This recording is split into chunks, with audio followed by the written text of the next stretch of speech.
চলুন আজ আমরা একটা রূপকথার জগতে একেবারে হারিয়ে যাই, এমন একটা গল্প যেটা বছরের পর বছর ধরে লোকের মুখে মুখে ফিরেছে। জানেন তো, এই ধরনের গল্পের কিছু অংশ সময়ের সাথে হারিয়ে যায়, আবার কিছু নতুন করে তৈরি হয়।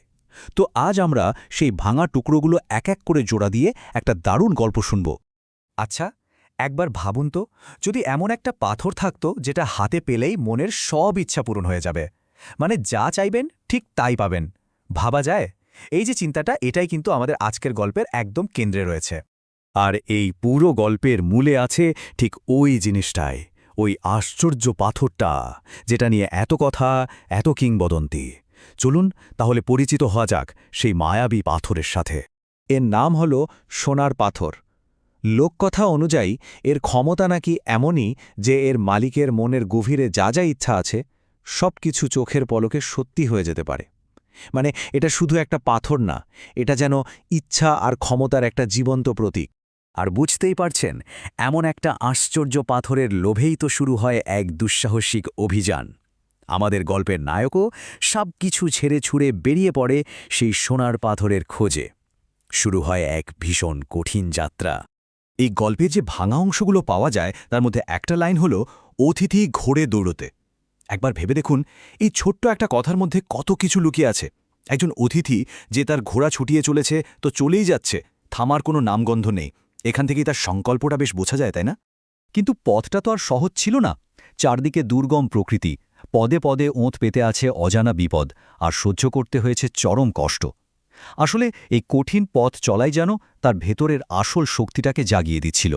আর এই লম্বা যাত্রা ঠিক পরেই গল্পে একটা বড় মোড় আসে। আমাদের নায়কের সাথে দেখা হয় এক দৈব শক্তির, যা তার ভাগ্যটা চিরদিনের জন্য বদলে দিতে চলেছে। সে যখন নদীর তীরে পৌঁছাল, তখন ব্যাপারটা শুধু নদী পার হওয়ার ছিল না, তার সামনে ছিল জীবনের এক অনেক বড় পরীক্ষা। কারণ ঠিক সেখানেই তার জন্য অপেক্ষা করছিলেন স্বয়ং জলদেবী, আর এই দেখা হওয়াটাই ছিল তার চরিত্রের আসল পরীক্ষা। লোককথায় বলে, জলদেবী ছিলেন খুবই দয়ালু ও উদার। কিন্তু তার দয়া তো আর সবার জন্য ছিল না। তিনি শুধু তাদেরই কৃপা করতেন যাদের মনটা একদম পরিষ্কার, মনে কোনো লোভ বা হিংসা নেই। আমাদের নায়কের সরল আর দয়ালু মনটাই কিন্তু দেবীর মন জয় করে নিয়েছিল। অবশেষে নায়কের অপেক্ষা শেষ হয়, সে তার লক্ষ্যে পৌঁছে যায়। কিন্তু গল্পটা কি এখানেই শেষ? না, কারণ আমরা জানি প্রত্যেকটা উপহারের সাথে একটা দামও কিন্তু জড়িয়ে থাকে।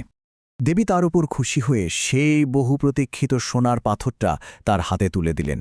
ভাবুন একবার, যে পাথরের জন্য এত কিছু করা, সেটা এখন তার হাতের মুঠোয়, তার সব ইচ্ছা পূরণের চাবিকাঠি। কিন্তু রূপকথা আমাদের একটা জরুরি জিনিস শেখায়। প্রত্যেকটা জিনিসেরই একটা সোনার দাম দিতে হয়, আর এই দামটা কিন্তু সবসময় টাকা পয়সা দিয়ে মাপা যায় না। এটা হলো সেই মূল্য যা নায়ককে তার ইচ্ছা পূরণের পরে শোধ করতে হবে। গল্পটা এখানে এসে আমাদের সামনে দুটো আলাদা ধরনের সম্পদ তুলে ধরে।